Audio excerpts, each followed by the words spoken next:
We have a Halo guest on today, Alex. Yeah, we do. And you know Halo, you hear that song. I'll be quiet for a second.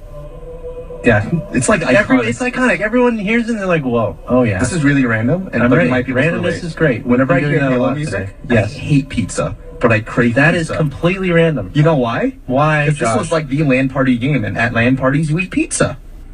Okay. I'm not So lying. you've associated a song with subconsciously to a food item. Hell yeah. And it influences the relationship. Okay. Exactly. All right, I'll pretend I understand that, I suppose. Thank you. But Halo, classic game, classic title. It's been a topsy-turvy esports scene, a lot of people might say. But championship circuit has been announced. Global championship circuit, $1 million prize pool for the finals.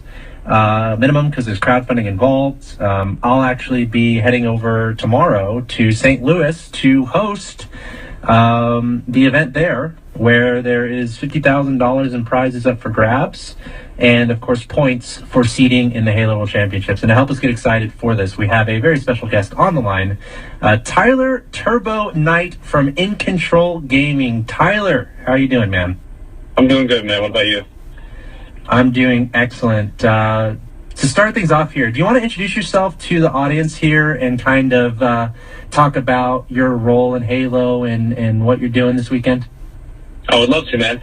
Okay, well, as you know, I play for an organization called In Control Headquarters alongside Goonsy, Bunnies, and Sidewinder. And I gotta tell you guys, I've never been more confident going into an event than I am with this team. You have Jeff, which is just, he's a godlike player. And then you have Tanner, he's like the ultimate support player. And then Zach just fills in whenever he needs to be filled. And it's just, I'm really excited for this weekend, man. Right now, it seems super exciting. Halo definitely on the bounce back when it comes to the competitive scene, so it's great to see all the developers and everybody get that involved and put on these awesome events. So I'm going to ask you something a little bit more personally focused. I am not super in tune with Halo, so when I looked up your Twitter profile, I'm like, wow, this dude looks really young. How old are you, Tyler? I'm 16 years old. Dude, that's awesome. So how does a 16-year-old player like yourself gets from, just playing in your home, playing, pubs, maybe finding scrims here and there, to traveling to places like St. Louis to play Halo professionally in a way? Like, what's that journey been like for you? It's actually been a journey I've been focusing on my entire life. Ever since I was about 3 years old, my dad got the original Xbox with Halo 1, and he just, sat me in his lap, and we played Halo, like, all day, all the time, so it was kind of in my blood at that point. And since then, like, I used to play Halo 3, with a lot of friends along with Halo Reach. And I noticed that, I was kind of a little bit better. And then I started solo queuing the MLG playlist. And I started realizing that, I might have some potential in this. And then I found out about, competitive Halo and events that I could go to. And in 2011, Raleigh 2011, that was the first event I did not plan it. I was too young. I was not allowed to, but I got a chance to meet, Pistola, Roy, Lunchbox, all these super amazing players. By the way, I think I was there. MLG Raleigh 2011, right? Yeah, I was there. I was 11 years old at the time. Nice. So, you brought up your dad. Is your dad's name Sean, by the way? Because he just tweeted at us. Yeah, he is. He's been a huge supporter in my entire, career playing Halo, so it means a lot coming from him. I want to explore that a little bit because he tweeted at us hashtag super proud coach dad. Oh yeah, and I think that's really awesome. We talk a lot on the show about kind of the conflict between young players and their parents. We hear about people like Stewie 2K and CS:GO who had almost like a falling out with his parents when he wanted to play CS:GO professionally for Cloud9. We've heard about Doublelift, who literally got kicked out of his house by his parents and is now one of the faces of North American League of Legends. And it seems like you are in a situation where your parents are a lot more loving and not wanting to kick you out of the house. So what's that relationship of, your journey of trying to become a Halo pro, and then your parents are like watching you play these video games, and what was that kind of conversation like? Did they support it? Did they not at first? Okay, see, right at first, I think they were extremely skeptical about it, because when I started playing competitive, I was only 10 years old. Okay, it was in Reach. And I wasn't sure, where I wanted to go with it. Like, I wasn't sure if I just wanted, continue being, like, a matchmaking kid, or I wanted to continue being, just personally play by themselves. I don't know. But I feel really lucky because a lot of parents, I don't want to sound mean, a lot of parents don't support them with gaming as much as I do. I mean, my mom was a little on the fence about it at first, but my dad has supported me 100% of the way the entire time. And I couldn't be more, excited than I am at this point. Now, St. Louis, open event this weekend. Any team can sign up and play. Any team can become champion and make that underdog run.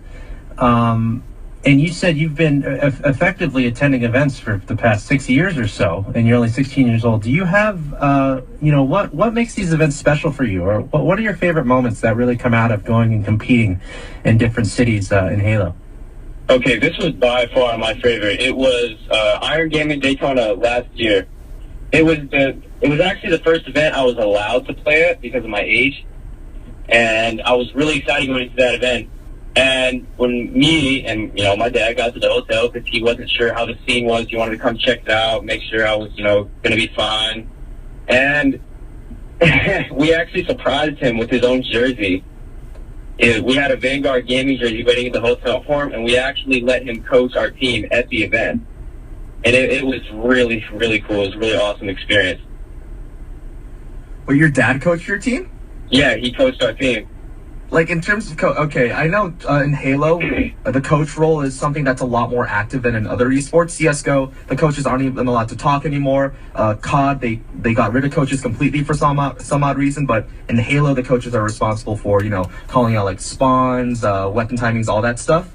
So did your, and then again, I've been to LANs where it seems like all the coach does is yell at the other team. Was your dad the one with the stopwatch calling out all like the camo and the weapon timings, or was he the one just yelling at the other team to sit down?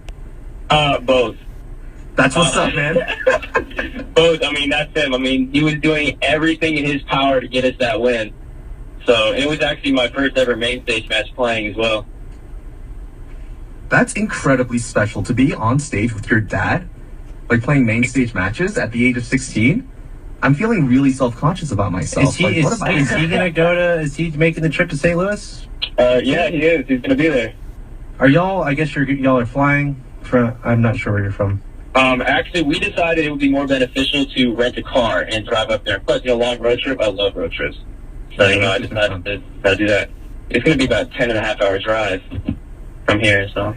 That's the thing, man. Esports events, like, you get travelers, and honestly, it's worth it. Like, for those of you on the fence of attending to spectate or even just trying to compete, like, maybe let Tyler be an inspiration for you. 10.5-hour drive to go compete in Halo.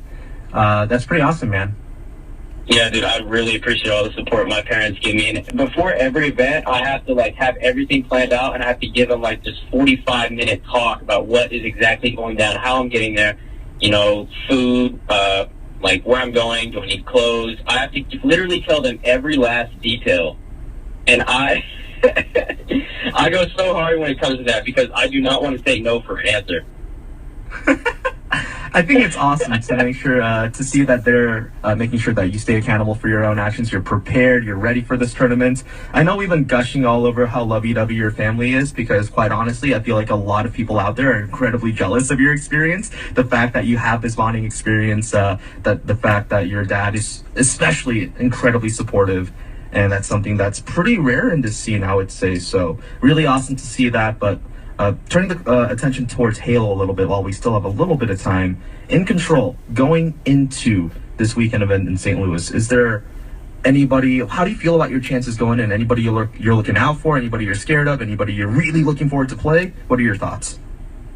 Actually, a lot of Tanner and Zach's friends are going, and again, we're extremely competitive with them, so we're also obviously looking to beat them, but we're obviously, looking to make a name for ourselves beating bigger and better teams. I mean, we played Boo Boo Doo Boo's team the first round of the tournament, and that did not go so well. And then we started going over film and whatnot, and and we realized that if we played like we did against them, we could literally beat any other team, and probably even their team in the tournament. So I'm extremely confident with them. I had 3 godlike players on my team.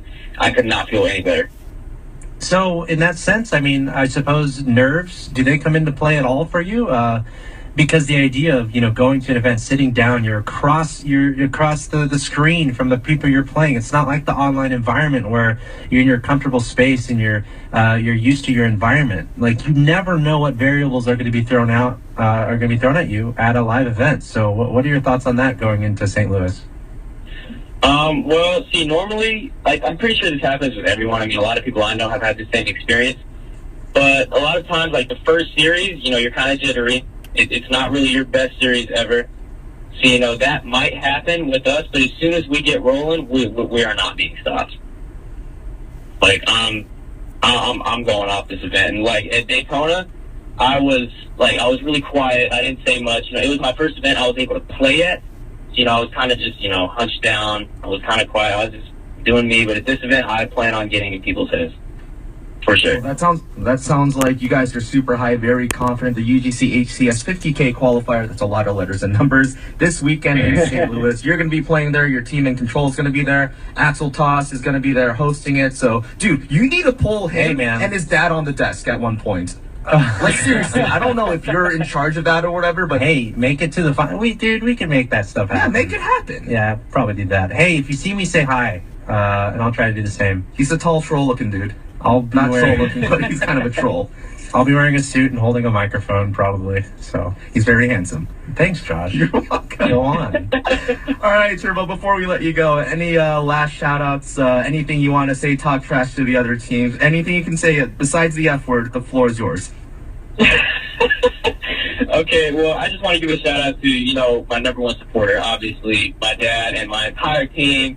Really confident with them. In Control headquarters for making this possible for me. I can't thank everyone enough for how much support I've gotten over the past few weeks and my entire career. Or I couldn't really call it a career because I'm not even professional. But but yeah. Right on, Turbo. Thank you so much for coming on our show. Best of luck this weekend. Have a great one. Thanks, man. You as well. What a well-spoken player. Like, we talk about all the time in esports, oh man, players always give terrible interviews, but this 16-year-old kid came on and talked about his dream, and he did it the best out of almost every single other guest that we've had in esports, and much props to him. If you don't already follow this guy on Twitter, give him a follow at @NamesTurbo, Names Turbo, and I'm expecting great things for him. I'm going to be paying attention, seeing how he does. It's, that's what we like about open events. Like, we've talked about that a lot today, as far as where are the storylines going to come from? Mm-hmm. Where are the underdogs going to show up? What kind of storylines are we going to see? What kind of teams are we going to see upset other teams? Like, it's so much fun to watch, and that's what's great about open bracket events. So yeah, that's Halo. That's Halo this weekend. Look out. Maybe a new hero will be made in the Halo world. But before we find out, we have to take another break, our final break of the night inside East.